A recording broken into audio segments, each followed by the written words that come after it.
बहुत बहुत स्वागत है आपका। एक बड़ी और अहम खबर आपको बताने जा रहे हैं कि आसाराम बापू को सुप्रीम कोर्ट ने बड़ी राहत दी है। 2013 की बलात्कार मामले में उन्हें अंतरिम जमानत दी गई है और ये जमानत उनकी बिगड़ती हुई स्वास्थ्य की स्थिति को देखते हुए दी गई है। तो ये बड़ा अपडेट है इस मामले में कि जो आसाराम बापू है उन्हें सुप्रीम कोर्ट से राहत मिली है और जो 2013 के बलात्कार मामले में उन्हें अंतरिम जमानत दी गई है और ये जमानत उनकी बिगड़ते हुए स्वास्थ्य को देखते हुए दी गई है। और कोर्ट ने आसाराम को कुछ शर्तों के साथ रिहा करने के आदेश दिए हैं, जिसमें ये शर्त सबसे पहली है कि वो बाहर निकल के किसी भी जो सबूत है उनसे किसी भी तरह की कोई छेड़छाड़ नहीं करेंगे। और आसाराम पिछले एक दशक से जेल में बंद थे। उन्हें करीब 11 सालों में पहली बार उन्हें जमानत दी गई है और लगातार वो इलाज के लिए जमानत मांग रहे थे। तो मंगलवार को सुप्रीम कोर्ट ने उनकी याचिका पर सुनवाई के दौरान ये बड़ा फैसला सुना। एक बार फिर से आपको बता देते हैं कि 11 सालों के बाद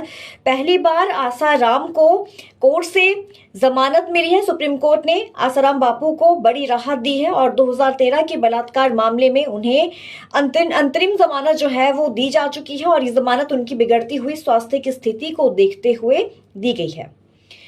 तो आपको बता देते हैं कि राजस्थान की जोधपुर जेल में बंद आसाराम बापू को सुप्रीम कोर्ट ने अंतरिम जमानत दे दी है। पिछले दिनों से वो बीमार चल रहे थे और उनकी हालत को देखते हुए उन्हें महाराष्ट्र में भी ले जाया गया था और बीच में सूरत के लाजपोर जेल में उनके बेटे को गुजरात हाईकोर्ट ने बीमारी के चलते मिलने की अनुमति भी दे दी थी।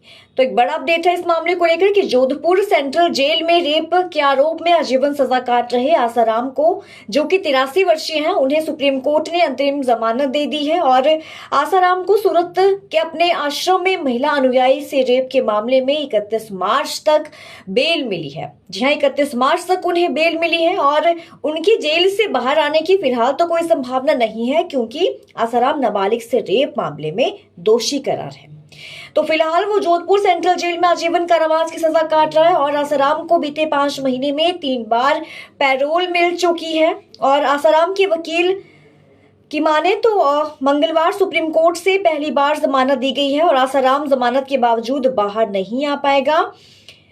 रेप का ये केस गांधीनगर के पास आसाराम के आश्रम में रहने वाली महिला ने दर्ज करवाया था। जमानत पर फैसला सुनाते हुए कोर्ट ने ये कहा कि आसाराम अपने फॉलोअर्स से नहीं मिल सकता है और वो केस के सबूतों से छेड़छाड़ भी नहीं करेगा। और कोर्ट ने कुछ शर्तें रखी और आसाराम को अंतरिम जमानत दी है, जिसमें ये भी साफ साफ कहा गया है कि जमानत का फैसला सुनाते हुए कोर्ट ने ये कहा है कि आसाराम अपने फॉलोअर्स से नहीं मिल पाएगा, वो सबूतों से छेड़छाड़ नहीं करेगा।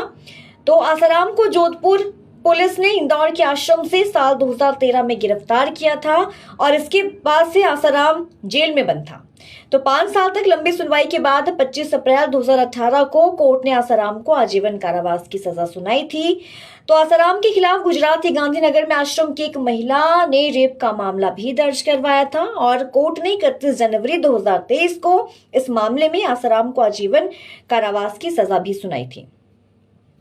तो देखिए, आसाराम को जोधपुर सेंट्रल जेल भेजने जाने से पहले मेडिकल चेकअप करवाया गया था, तब वो स्वस्थ था। उस समय उसे कोई भी बीमारी नहीं थी, लेकिन जेल में जाने के 1 महीने बाद आसाराम पहली बार अपनी त्रिनाड़ी शूल बीमारी का जिक्र उसने किया था और 4 सितंबर 2013 को याचिका लगाते हुए ये कहा गया था कि करीब 13.5 साल से मैं त्रिनाड़ी शूल नाम की बीमारी से ग्रस्त हूँ। तो मेरा इलाज पिछले 2 से 3 वर्ष से महिला वैद्य नीता कर रही थी और मेरे इलाज के लिए नीता को 8 दिन तक सेंट्रल जेल में आने की अनुमति दी जाए। इस पर मेडिकल बोर्ड ने आसाराम का चेकअप करवाया था। डॉक्टर्स को ऐसी कोई बीमारी हालांकि नहीं मिली थी। तो एक बड़ी खबर सामने आ रही है कि राजस्थान की जोधपुर जेल में बंद आसाराम बापू को सुप्रीम कोर्ट ने अंतरिम जमानत दे दी है। पिछले दिनों वो बीमार चल रहे थे और उसे जो है वो महाराष्ट्र में इलाज के लिए ले जाया गया था। तो इसी बीच सूरत की लाजपोर जेल में बंद उनके बेटे को गुजरात हाईकोर्ट ने बीमारी के चलते मिलने की अनुमति भी दी थी। तो अब ये बड़ा अपडेट है इस मामले को लेकर कि जोधपुर सेंट्रल जेल में रेप के आरोप में आजीवन सजा काट रहे आसाराम को सुप्रीम कोर्ट ने अंतरिम जमानत दे दी है। आसाराम को सूरत के अपने आश्रम में महिला अनुयायी से रेप के मामले में 31 मार्च तक बेल मिली है। हालांकि उसके जेल से बाहर निकलने की संभावना नहीं है, क्योंकि आसाराम नाबालिग से रेप का भी दोषी है।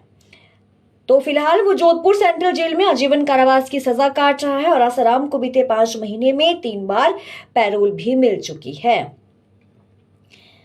तो जो रेप का ये केस है वो गांधीनगर के पास आसाराम के आश्रम में रहने वाली महिला ने दर्ज करवाया था। जमानत पर फैसला सुनाते हुए कोर्ट ने ये कहा कि आसाराम अपने फॉलोअर्स से नहीं मिल सकता है और वो अपने सबूतों के साथ भी छेड़छाड़ नहीं करेंगे। तो ये बड़ा अपडेट है इस मामले को लेकर कि 11 साल में पहली बार आसाराम को अंतरिम जमानत मिली है और 31 मार्च तक उन्हें बेल मिली है। हालांकि उनके बाहर निकलने की संभावना तो नहीं है क्योंकि आसाराम नाबालिग से रेप का भी दोषी है। तो फिलहाल वो जोधपुर की सेंट्रल जेल में आजीवन कारावास की सजा काट रहा है। आसाराम को बीते 5 महीने में 3 बार पैरोल भी मिल चुकी है। तो इस मामले को लेकर आपकी क्या राय है? आसाराम को अंतरिम जमानत मिल चुकी है, इसको लेकर आपका क्या कुछ कहना है? कमेंट करके जरूर बताएं और ज्यादा जानकारी के लिए आप बने रहिए हमारे साथ।